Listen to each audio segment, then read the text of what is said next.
บุญหลายบุญหลายแต่ไม่รับหลวงปู่เลยนั่งลงนั่งนั่งลงเก่งเก่งเก่งเก่งเก่งเก่งเก่งได้เก่งเก่ง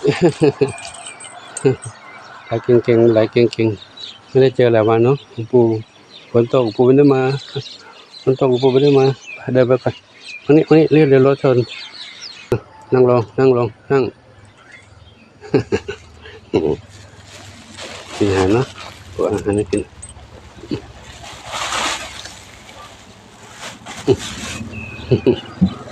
ไม่ได้เจอหลายวัน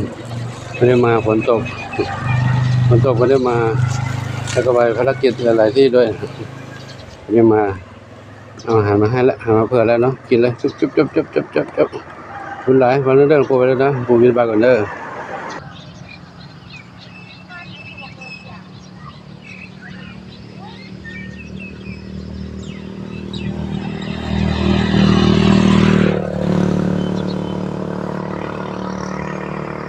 ไม่ได้มาหลายวันแล้วเจนจันลืมไปแล้ว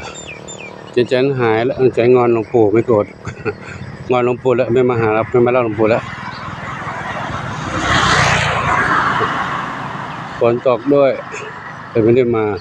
มีภารกิจไปนู่นนี่ด้วยแต่ไม่ได้มาต้องจริงจังเลย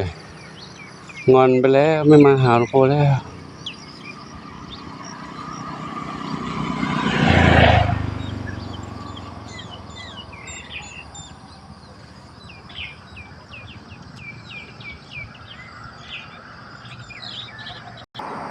มาแล้วคิดว่ากดงอนหลวงปู่ไม่มาแล้วมาเลยโอ้ยดีใจไม่ได้เจอตั้งนานไม่เจอหลายวันดีใจนานแค่ไหนก็รอได้ใช่ไหมลูกนานแค่ไหนก็จะรอไม่ลืมกันเนาะไปเลยพาหลวงปู่ไปไหนพาไปไหนเร็วอ้อนหลวงปู่แล้ว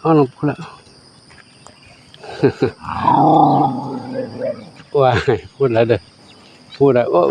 พูดอะไรน้องเจน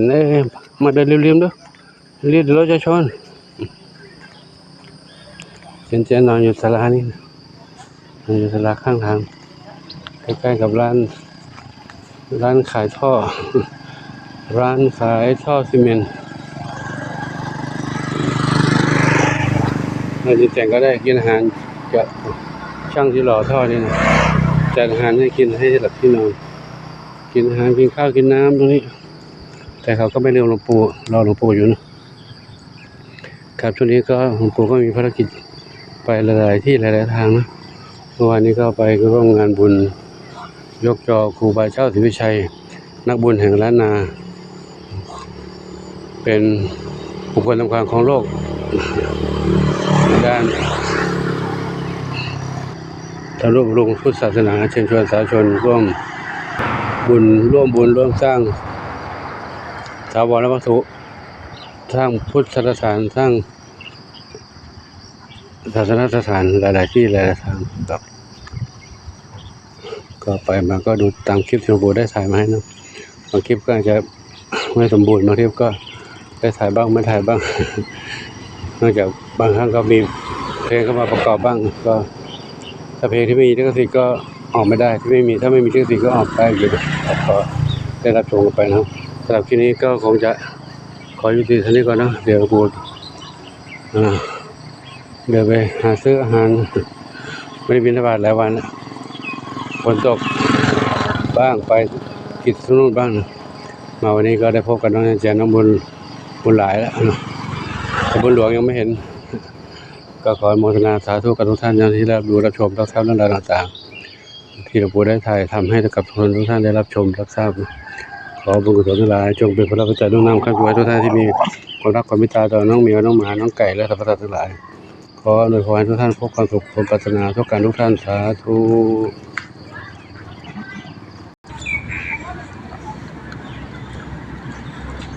เจนกินอาหารเลิกกินจุบ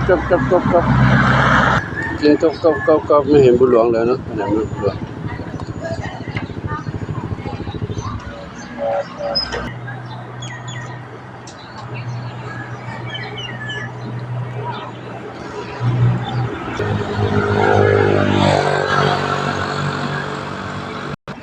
แล้วเด้อพรุ่งนี้เจอกันใหม่นะได้เลยไปแล้วเด้อพรุ่งนี้เจอกันใหม่นะไปแล้วนะ